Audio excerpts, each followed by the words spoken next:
Prince was in the middle of Purple Rain when a 6-year-old girl in the audience showed something that made him stop the entire show. What happened next left 12,000 people in tears. The 3rd of August, 1984, First Avenue, Minneapolis.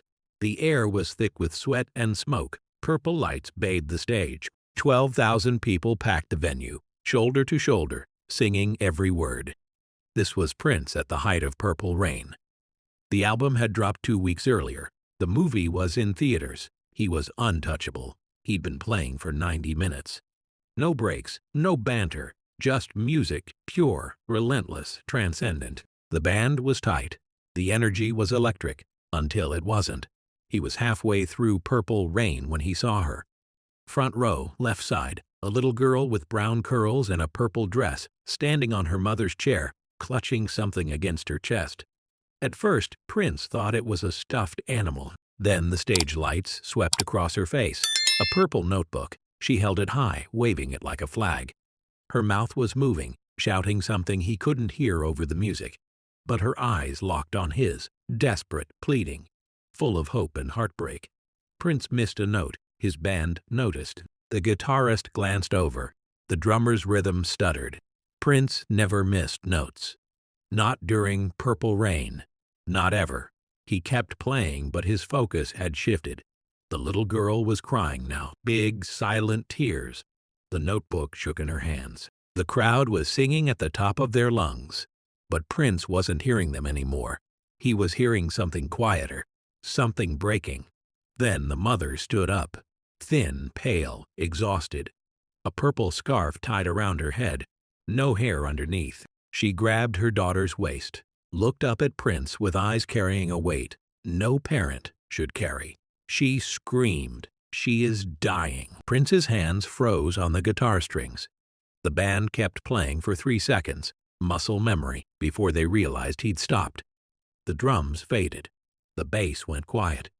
The backing vocals trailed off. 12,000 people stopped singing mid-chorus.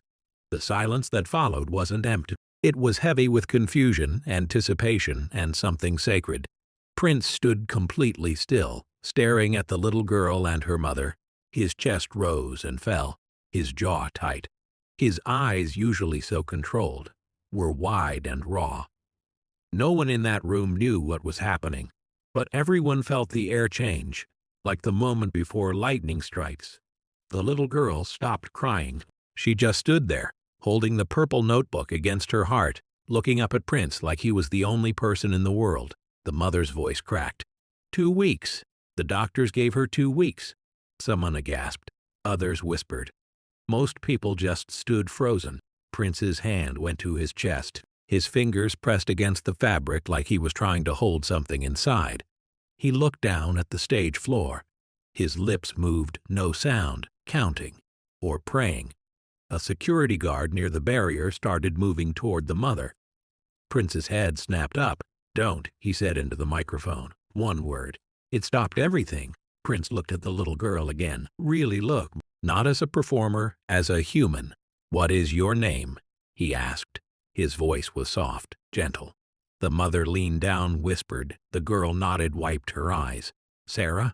Her voice was so small, so clear. Prince nodded slowly. He unhooked his guitar, handed it off, and walked to the edge of the stage. He crouched down. This legend in a purple coat and heels, crouching at the edge of a stage. "What is in the notebook, Sarah?" She looked at her mother. The mother's face crumpled, but she nodded. Sarah held up the notebook higher. "Songs. I wrote songs for you." They were supposed to be cheering, screaming his name. But instead, 12,000 people stood silent, watching a legend kneel before a dying child. Prince closed his eyes. When he opened them, they were wet. "Can you bring her up here?" Security didn't hesitate. They helped lift Sarah over the barrier, carried her carefully, this tiny girl in a purple dress, up the stairs. The crowd watched in complete silence. Some were crying, others had hands over their hearts. This wasn't something you recorded. This was something you witnessed. Sarah stood on stage, small and trembling, staring out at 12,000 faces. The lights were blinding. She looked terrified. Prince walked over slowly, knelt down so they were eye to eye. "It is okay," he said quietly. "It is just you and me right now." "Okay," Sarah nodded. A tear rolled down her cheek. Prince reached out and gently wiped it away. "Can I see?" She hesitated. Her grip tightened on the notebook. "I'll be careful, I promise." Slowly, Sarah held out the notebook. Prince took it with both hands, like it was glass. He stood, opened it, and started to read. His face changed with every page. His eyebrows drew together. His jaw tensed. One hand went to his mouth. The crowd waited. Time waited. After 90 seconds, Prince closed the notebook. He looked at Sarah, then the crowd, then back at Sarah. Something in his expression had shifted, and everyone in that room knew they were about to witness something they'd never forget. "These are beautiful," he said, voice thick.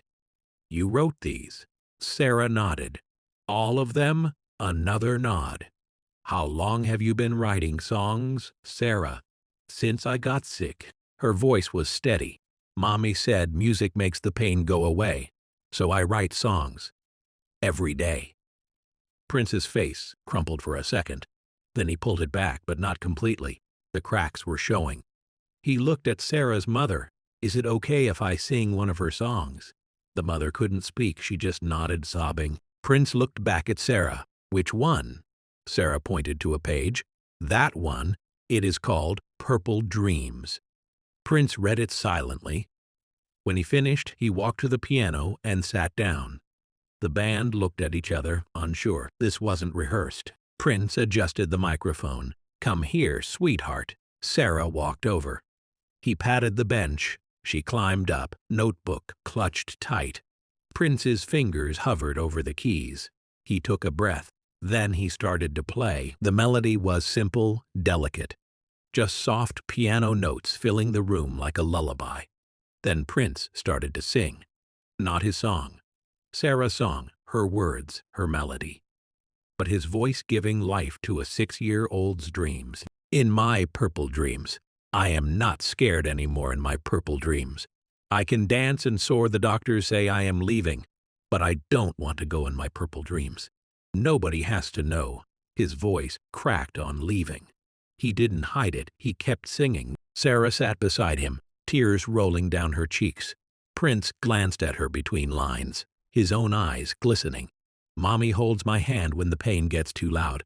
Daddy says I am brave, says he is so proud. But late at night, when no one else can see, I close my eyes and I pretend I am free."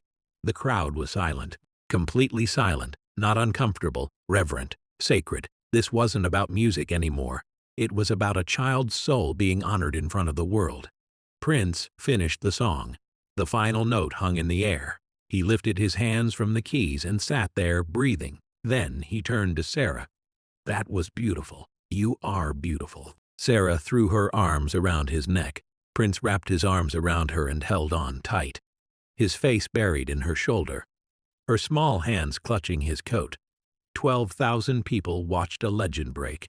No one looked away. When they separated, Prince wiped his eyes, smearing his eyeliner. He stood, took off his purple coat, the iconic coat, and draped it over Sarah's shoulders. It swallowed her. She looked up with eyes full of wonder. "You keep that," Prince said. "Okay." Sarah nodded, speechless. Prince looked at her mother. "Can I visit her?" "At the hospital?" The mother's face crumpled. She nodded frantically. Prince pulled out a notepad and scribbled something, walked over and handed it to her. "Call that number tomorrow. I'll be there." "Thank you," the mother whispered. "Thank you." Prince nodded. Then he turned to the crowd. He looked exhausted, hollowed out, like he'd given away something he couldn't get back. But his eyes said he'd do it again without hesitation. "I can't finish the show tonight. I am sorry." Simone shouted, "We love you, Prince." Others joined. A wave of voices, not demanding, supporting. Prince smiled. Small, broken, real. "I love you too." He helped Sarah back to her mother's arms. Then he walked off. No grand exit, just a man disappearing into shadows. Backstage, Prince sat alone. His band didn't follow. His manager didn't knock. Everyone understood this moment needed space. He sat on a worn couch, elbows on knees, head in hands. The eyeliner streaked down his cheeks. Without the coat, he looked smaller, human. The notebook sat on the table. Sarah had insisted he keep it. "So, you remember," she'd said. He reached for it, opened it, read every page again. 17 songs. Some only a verse, others complete. All in careful, looping handwriting, purple ink. Some letters backwards.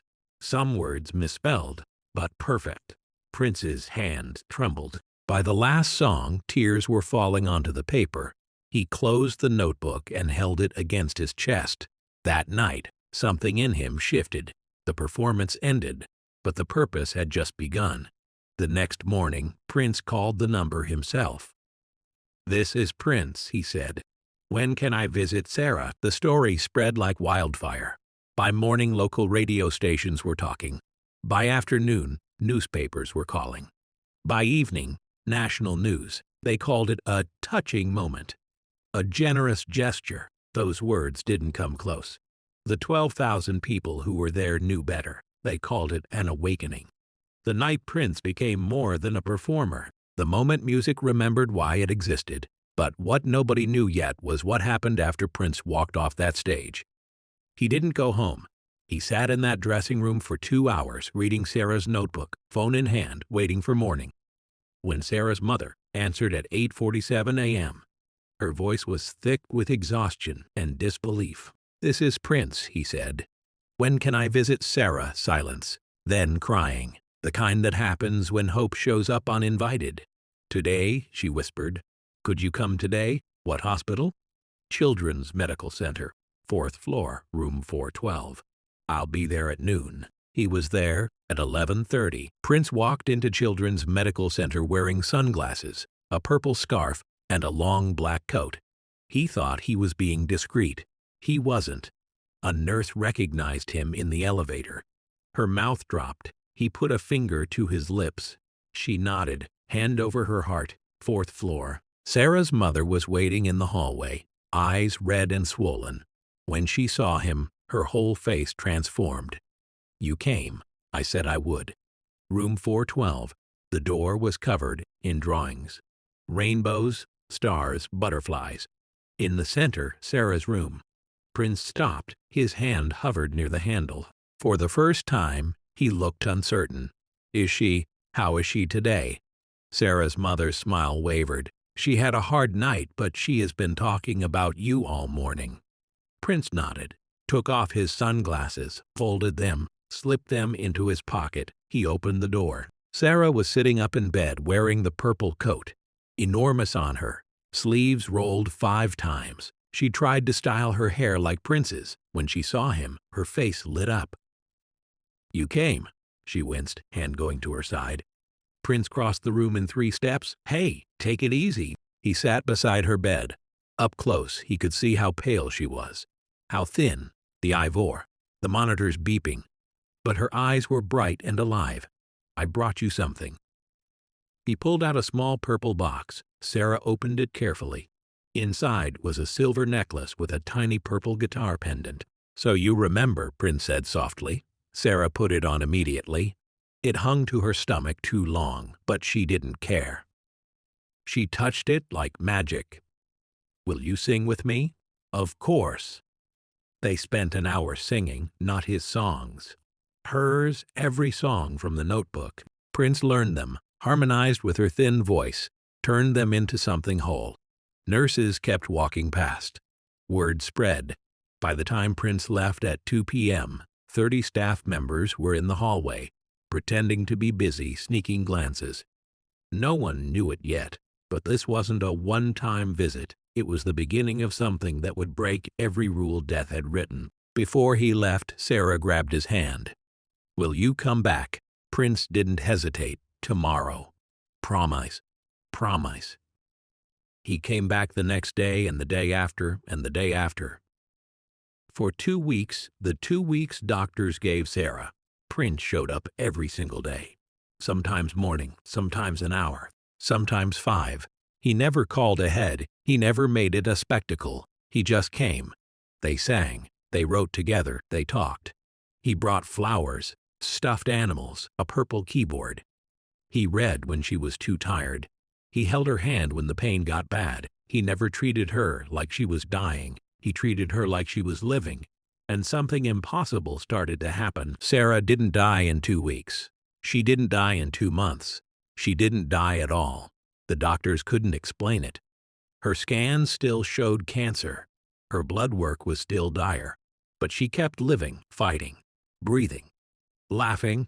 6 months after that night, Sarah was still in room 412. Prince was still visiting. Less frequently now, tour schedules, but he called every week, sent letters in purple ink, packages with notebooks and music sheets. Have you ever watched someone refuse to give up and realized hope is more powerful than any prognosis? 1 year later, Sarah walked out of Children's Medical Center. Still sick, but stable. Still fighting, but winning. 2 years later, her cancer went into remission. 7 years later, Sarah was 13, healthy, cancer-free, standing on stage at a benefit concert, holding a purple notebook, one of dozens she'd filled, singing a song called "The Night Everything Changed." Prince was in the audience. Back row, sunglasses and baseball cap. Sarah knew she'd saved him a seat. She always did. When she finished, standing ovation, Sarah found Prince's eyes and mouthed, "Thank you." He mouthed back, "Thank you." That night, at First Avenue didn't just give Sarah more time. It gave Prince something he'd been searching for his whole life, a reason beyond the stage. After the concert, Sarah's mother approached Prince in the parking lot, older now, healthier, hair grown back silver, eyes still carrying gratitude. "I need to tell you something." Prince waited. "After 3 months of you visiting, the doctor said there was no medical explanation for Sarah's improvement. One doctor told me." Her voice broke. "Sometimes the will to live is stronger than the disease, and sometimes someone believing in you is enough to tip the scales." Prince looked down. His jaw worked. "She didn't fight because of treatment," Sarah's mother continued. "She fought because she didn't want to let you down, because you promised you'd come back, and she wanted to be there every time." Prince wiped his eyes. "She saved me too. That night, I was caught up in being Prince, the performance, the perfection. Then this little girl showed me what music was actually for. Not for me, for connection, for hope, for making someone feel less alone." He never told anyone, but after that night, every show felt different, because he wasn't performing for the crowd anymore. He was performing for every Sarah in the audience who needed to know they mattered. Sarah's mother pulled out a folded paper. "Sarah wanted you to have this." Prince unfolded it carefully. Purple ink. More mature handwriting, but still distinctly Sarah's. "Dear Prince, 7 years ago, you stopped a concert for me.